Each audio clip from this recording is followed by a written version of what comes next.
नमस्कार। श्रम समाचार में आपका स्वागत है। आज का जो विचार बिंदु है वो ये है कि हम प्रधान नियोजक या मालिक उद्योग में किसे कहते हैं। अब देखिए, नियोजक, मुख्य प्रबंधक, मालिक, सरकार, या इसको भी नियोजक को प्रधान नियोजक भी आप कह सकते हैं, नियोजक कहिए, मुख्य प्रबंधक, मालिक, सरकार।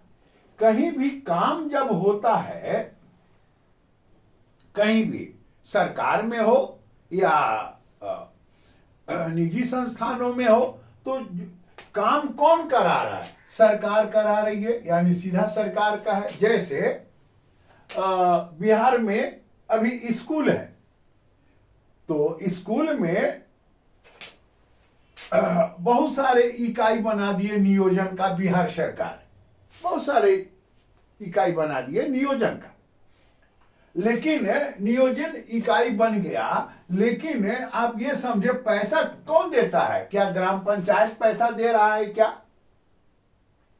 ब्लॉक वाले पैसा दे रहे हैं? क्या नहीं। पैसा अगर कहीं से मंजूर होता है बजट में, तो ये बजट में बिहार सरकार पैसा दे रही है। ठीक है। अब समझ, मालिक है तो मालिक है तो सीधा पैसा दे रहा है। कहीं भी काम करता है, कोई मजदूरी करता है, तो जो मालिक होता है वो पैसा देता है, या जो ठेकेदार काम कराता है वो पैसा देता है। लेकिन मालिक कौन हुआ? ठेकेदार मालिक नहीं होगा। मालिक होगा जो जिसका घर बन रहा है, मालिक वही होगा। इस बात को समझे। मुख्य प्रबंधक यानी उस उद्योग का, कारखाने का मुख्य प्रबंधक कौन है? नियोजक या प्रधान नियोजक। इसी नियोजन है, पटना में श्रम विभाग का जो कार्यालय है वो नियोजन भवन कहलाता है। उसी नियोजन से ये नियोजित शिक्षकों का नामकरण बिहार सरकार ने किया। अब देखिए, ये नियोजक कौन है? कि जैसे एक बार बैठक चल रही थी, तो लेबर के आईएएस अफसर जो बड़े पदाधिकारी होते हैं, उन्होंने बैठक में कहा कि हमने कॉन्ट्रैक्ट में सब काम दे दिया, अब मेरे जिम्मे कोई काम नहीं है। सफाई करता है नहीं करता है वो करते हैं। बैठक में हम भी थे।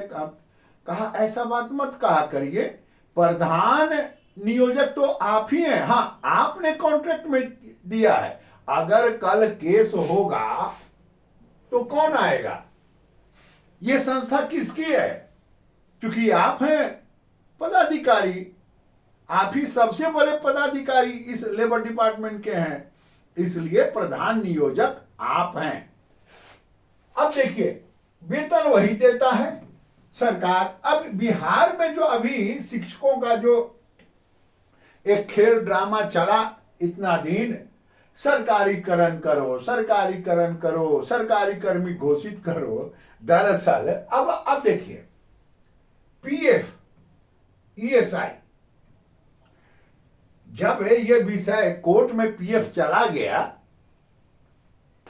तो सरकार कोर्ट पूछेगी, हाँ भाई, ये शिक्षकों की संख्या कितना है? 10 से ज्यादा हो गया, मात्र 10 चाहिए पीएफ और ईएसआई लागू होने के लिए। तो 10 से ज्यादा है, ठीक है, तो पैसा कौन देता है?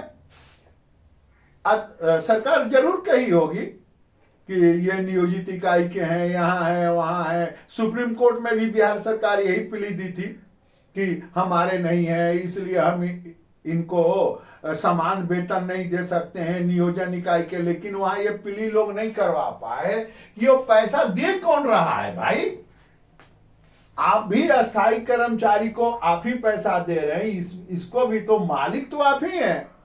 वहां ये पॉइंट छूट गया होगा, जैसा हम समझते हैं। तो फिर बिहार सरकार को ये आदेश कोर्ट ने किया कि आप सभी शिक्षकों का पीएफ लागू करिए।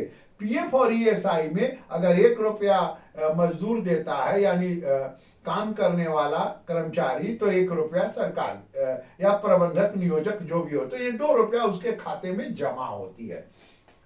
बिहार में जो ये संघर्ष चला कि हमें सरकारी कर्मचारी घोषित करो, दरअसल वो सरकार के तो कर्मचारी हैं ही। अगर ये विषय कोर्ट में चला जाता, जिस तरह से ये पीएफ गया, तो स्वाभाविक है कि कोर्ट पूछता कि हाँ भाई पैसा कौन देता है, जो पैसा देता है वही मालिक होता है।